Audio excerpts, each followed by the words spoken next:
Welcome back, everybody. Today, I'm going to be going over all of my CWL hits with you guys and showing you guys. I've been subbed out for some of the wars, so there's not a whole ton of them.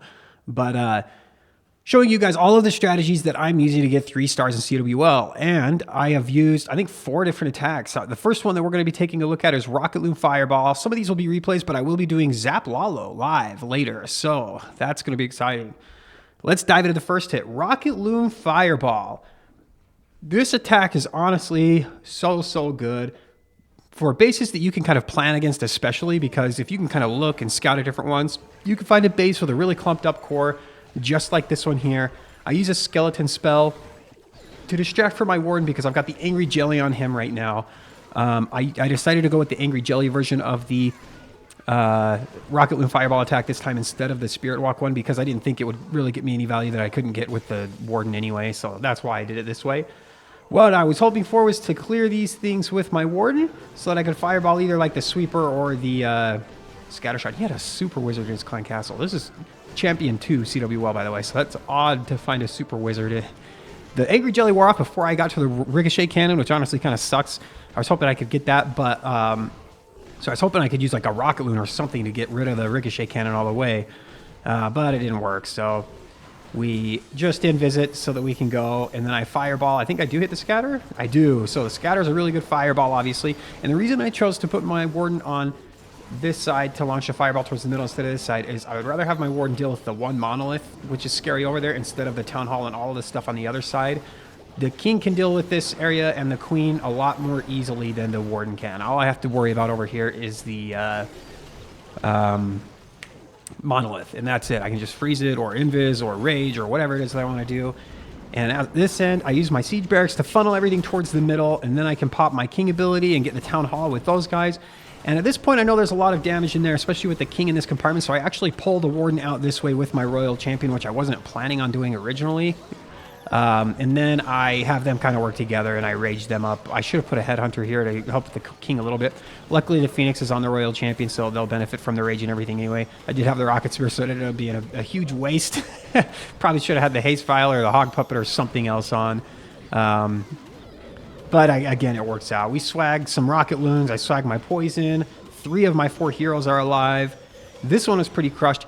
This attack might be my favorite to use if I can plan for a base, because I just feel like I can break the base down and solve it like a puzzle more than I can if I have a little bit more time.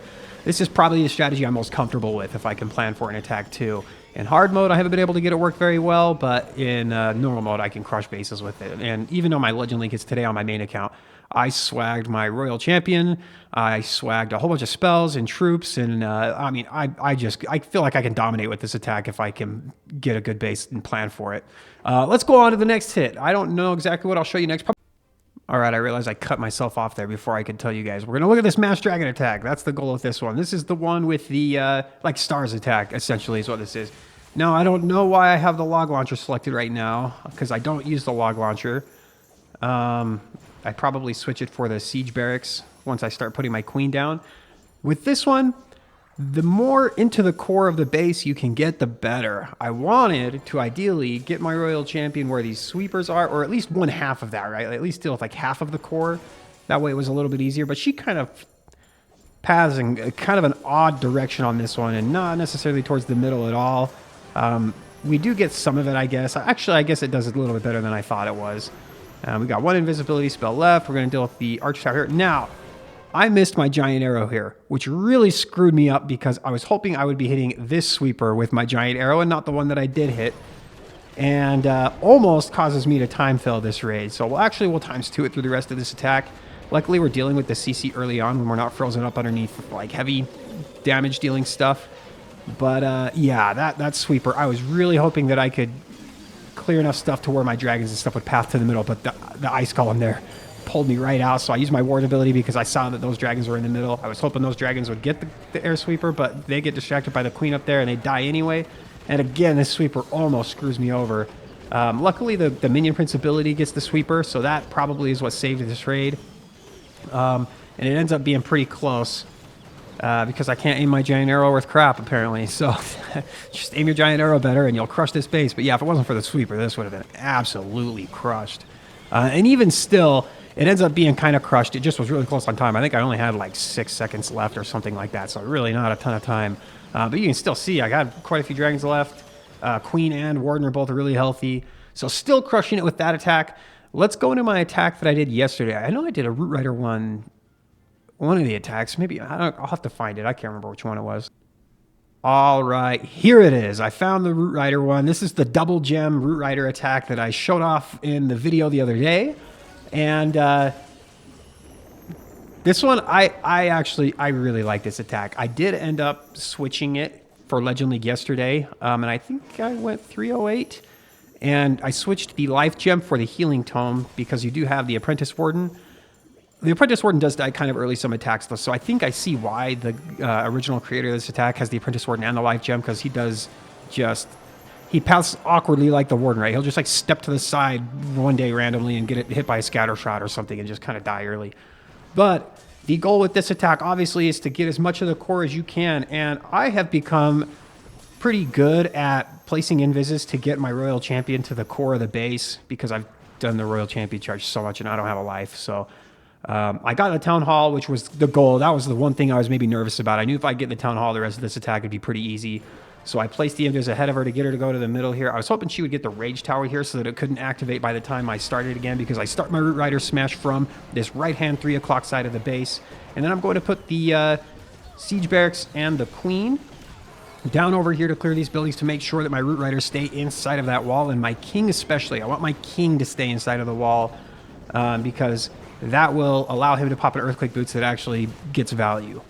But I do really like not having the Eternal Tome. I feel like most of the time when I use this attack with a lot of invisibility spells, most of the time I'm using the Eternal Tome just to use it and just have it not go to a waste. But if you have the Healing Tome or the Double Gem version, if you have the Healing Tome, you can pop it kind of early on because it lasts 20 seconds. If you have the Life Gem, obviously you don't activate anything at all and you just benefit from everything the whole entire raid. Let's go ahead and just continue to watch this. This one, I actually don't remember. This was one of my first attacks, I think, during CWL, so I don't actually remember how crushed this one was. Looks like it's going to be pretty crushed. We've got... Oh, no, we don't have all 4 heroes alive because we kind of sacrificed the Royal Champion at the start of the raid, right? But it looks like we might end with 4 of the heroes, or 3 of the 4 heroes alive, and quite a few Root Riders, quite a few healers and things. Yeah, we've got a whole bunch of stuff left over. We've got the King left, but we've got the... Well, I almost said we've got the Warden ability, but there's no Warden ability, essentially, because we have 2 passive abilities with him. But yeah, 3 heroes alive, a bunch of Root Riders, a bunch of Valkyries even, a bunch of healers, more healers than I even started out with because of the healer puppet. Let's go to... I don't know if I want to... I know I did another dragon attack. Maybe I won't show that because we already showed one. Well, maybe I will. It's a different version of the dragon attack. And then we'll do the live Zap Lalo hit. All right, shout out to 𝗪𝗼 for this strategy for 100%. This one, you do a Spirit Walk, kind of a lengthy one-ish, but you can use your invis spells back-to-back if you need to. The CC almost ruins this entire raid here. It draws my Royal Champion right out of the invisibility spells a couple of times, I think, if I remember right. Right up here, yeah. I was thinking she would go to the Scatter Shot next. And then, no, she goes right to the CC, so then she kind of runs out, and I'm like, oh, boy. So now I started invising back-to-back because I needed to get one of the sweepers. Because if I didn't get any of the sweepers, no matter what side I started out on, I would be fighting one of them. So I was like, I need to get one sweeper at least so that I can at least not have to fight it, and I can start the dragons on the opposite side or whatever, if that makes sense. So we do get this sweeper here, so I decided to start the raid from this other side, so I'm not fighting it the entire raid. And we've got a revive spell for the Royal Champion too. So we actually end up having all 4 heroes alive and very healthy at the end of this attack because I'll revive the Royal Champion. And I like getting the Queen and the Eternal Tome with this attack. Just helps her live a little bit longer. We're going to blimp the Town Hall too because it's a little ways into the base. So yeah, shout out to 𝗪𝗼 for... Yeah, this attack's actually pretty good. It actually crushes this base. It's crazy how much the spam attacks are like just dominating the meta right now. I put the poison on the King because I already drew the Clan Castle out with the Royal Champion and she dealt with it. We have these dragons ringing around in a really good funnel outside of this base. And they're going to continue to walk around there. And I even have kind of a healthy little spread of dragons down here, and enough to where my Queen doesn't have to worry about anything crazy. So my Queen's going to get a ton of value down there. I pop the Minion Prince ability with the Metal Pants. we just continue to, and I'll times 2 through the rest of this attack because we're just watching things clean up at this point. But you can see I've got a bunch of dragons left over. I'm going to revive the Royal Champion here in just a little bit. The revive spell, he uses it in his video, so I decided to as well, but maybe a recall might be better. I just used my extra last invis with her, so I've got all 4 heroes alive at the end of this, and a few dragons, and I had a bunch of time too, because this is a really fast attack. Anyway, let's go do the live Zap Lalo hit, and then we'll call it good, and I'll include the army links for all of these in the description. So far, this season, I'm 3 for 3. This is the base that I'm going to be attacking. In CWL, I usually don't do one strategy the entire time. I usually kind of pick and choose. I've done one Root Rider attack with like the double gem that I showed off the other day. I did a Mass Dragon attack yesterday. I can't remember what my very first one was, but we're going to do Zap Lalo on this one. And let me show you the plan, and then I'll make sure that my army is made. Zap Lalo, I've been watching General X's videos a little bit lately, and I feel like with my friendly challenges and stuff, if I can have just a few minutes to plan out the attack, I can do really well, especially if it's good Zapquake value like this one. But in Legend League, I'm not confident enough yet, so I probably won't show it off in Legend League yet. So I'm going to Zapquake this area of the base here. I'll use a Yeti to get this mortar. I'm going to put a Flame Flinger over here, and I'll use some balloons and other things to search for Teslas and traps.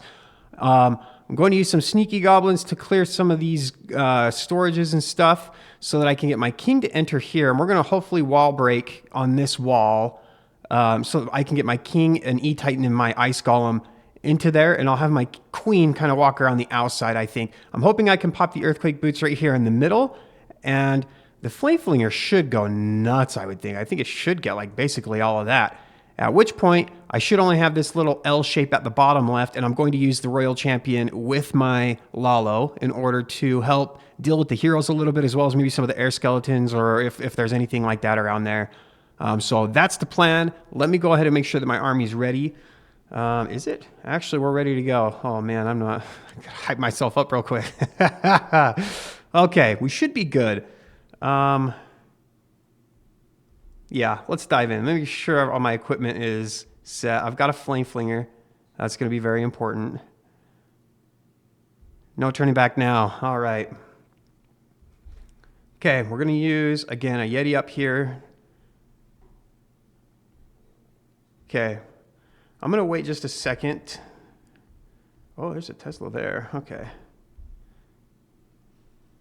Okay, we get a good Zapquake. Okay, we're going to search for Teslas. That's what this balloon's purpose is. Okay, find one. Good, good. I want that Tesla to go down real quick. I don't want it to mess up my funnel in any way. Okay, let's send this. We're going to break the wall there. Okay, perfect. I hope that wall breaker makes it. Oh, it doesn't make it? Okay, well, we'll have to use our Earthquake Boots a little earlier than I thought, maybe.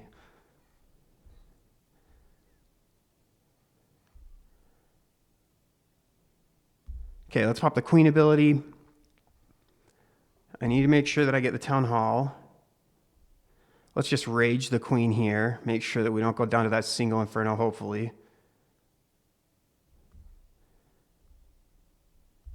And then we'll put a baby dragon here. All right, let's start the Lalo. Okay, Warden ability kind of quick. Let's go ahead. We got the Headhunters in the Warden ability, so we should be good to go there. Let's go ahead and start the Lalo right over here now that we're going to be heading in this direction. Royal Champion's on the back end with the Queen over there. I hope the Queen lives. Please, Queen, please. Nope, you're not going to live to the Fire Spit, are you? Oh, you do. Okay, we've got a few things left. Let's go ahead and just maybe haste these into some of the buildings there. I have the Hog Puppet on my Royal Champion, by the way, because I figured I would have to need some survivability if I needed to. Okay, we should be good, I think. It was a little sketchy, but we got it. Royal Champion might die to the King here, but at this point, I don't think it really matters that much, and she might not even die at all. We're good. We got a bunch of time. We got some balloons left. Nice. There you go, Zap Lalo. Again, I'm not comfortable enough with it to take it into Legend League just yet, but I'm practicing. I'm trying. Zap Lalo's just hard at Town Hall 17. It is tough.